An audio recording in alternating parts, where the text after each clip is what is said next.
Hey everybody, it's Lori. I am here today to share with you a journal I just completed. I finally found a tutorial on YouTube on how to do the coptic stitch that I could actually see and was able to follow it really well, and am really happy with the way this journal came out. I used the Prima Tea Thyme collection, which is something I've been hoarding since the day I bought it, and decided to finally cut into it. And I kept the journal actually pretty simple because my intent is to actually use it to write in. Whether or not I'll follow through with that, we'll see, but that's my goal anyway. So what I did here is I put a couple of pieces of vintage doilies that I colored with some homemade sprays and some flat back pearls on those. And this is a chipboard piece from one of the Prima collections. I'm not really sure which one. I think it might be either the Fairy Belle or the Nature Garden collection. I've got them in baggies, so I apologize. I can't remember which one it is. And then I typed up Girl Interrupted and grunged that up, and I'm using that for the title.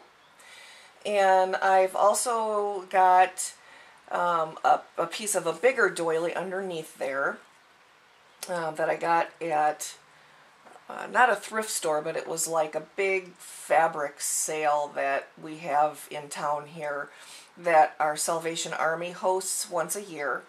And it's a fabric and craft sale, and you can go there and get amazing things for dirt cheap. And I got this big doily for I think 25 cents.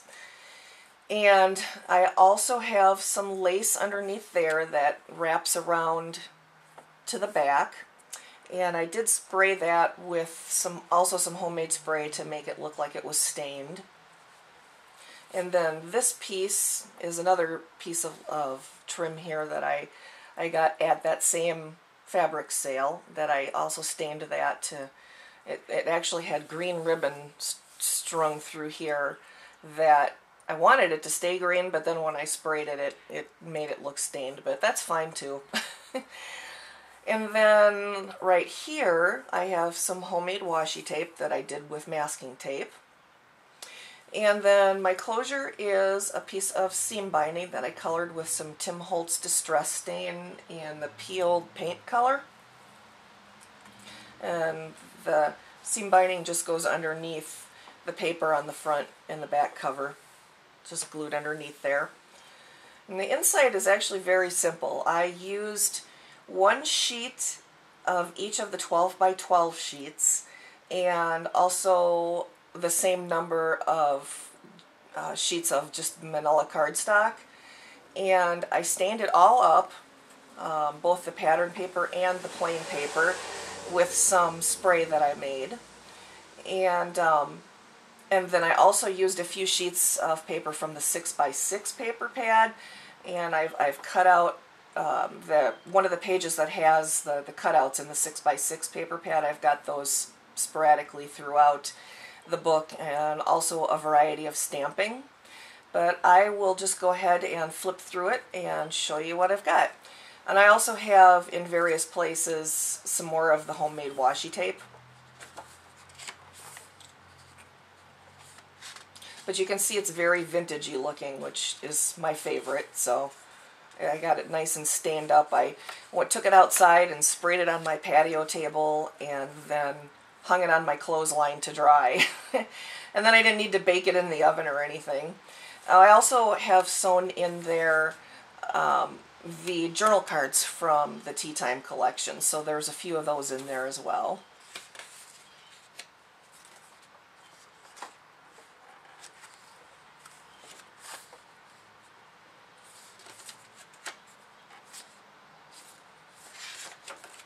I'm really happy with the way it turned out. It was a struggle for me not to put some dimensional flowers in there because I really love those, but it has there's so many flowers on the paper, and with the stamps that I used, that's just going to have to do because I want it to lay flat. I'm so excited that I finally found a tutorial that I could do for the stitching, because I had watched a couple other ones and I really struggled with trying to see what exactly they were doing. So this, I'll put the link in the description below if anybody else is interested, because it's a good close-up, clear video, and she goes slow enough to where you can see exactly what she's doing.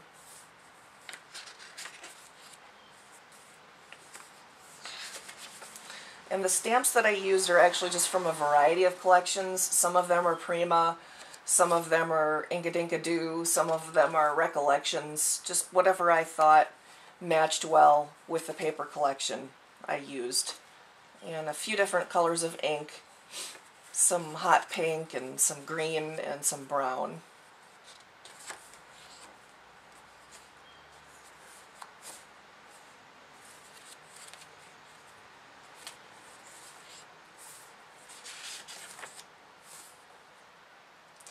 I'd like to use it for writing in and maybe putting the occasional picture in it as well. We'll see how motivated I get with that. I tend to procrastinate, unfortunately, and then before you know it, a year's gone by and I still don't have anything in the journals. Or I'll start off really good and then I'll lose my mojo and then it just sits. So I've probably got about 10 different journals that I've started writing in and then I've just never finished them.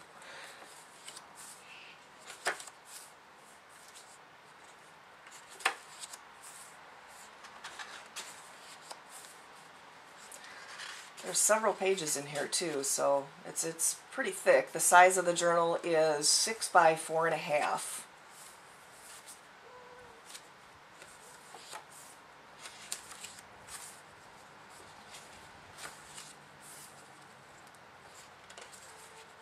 I hope the lighting is okay. I've got this little external monitor here that so I can actually see what I'm recording, make sure I'm in frame, but the lighting is not the best, or the color of the monitor is not the best, so sometimes I can't tell if you're actually getting a good clear view or not.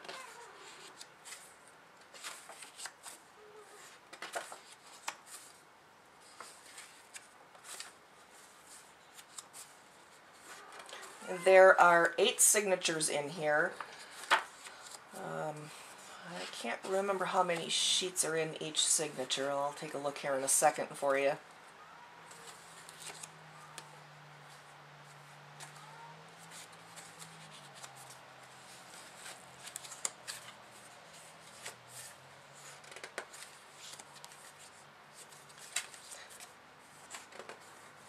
And I didn't put any pockets in here either because I wasn't really sure if I'd use them or not. I can always add them later if I need to. But there are, let me see.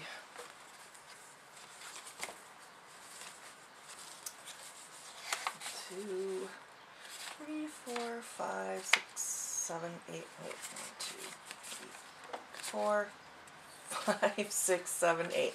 So there's 4 sheets actually in each one of the signatures that I folded in half. 2 of each to be 2 pattern sheets and 2 of just the plain cardstock, and 8 signatures. Yeah.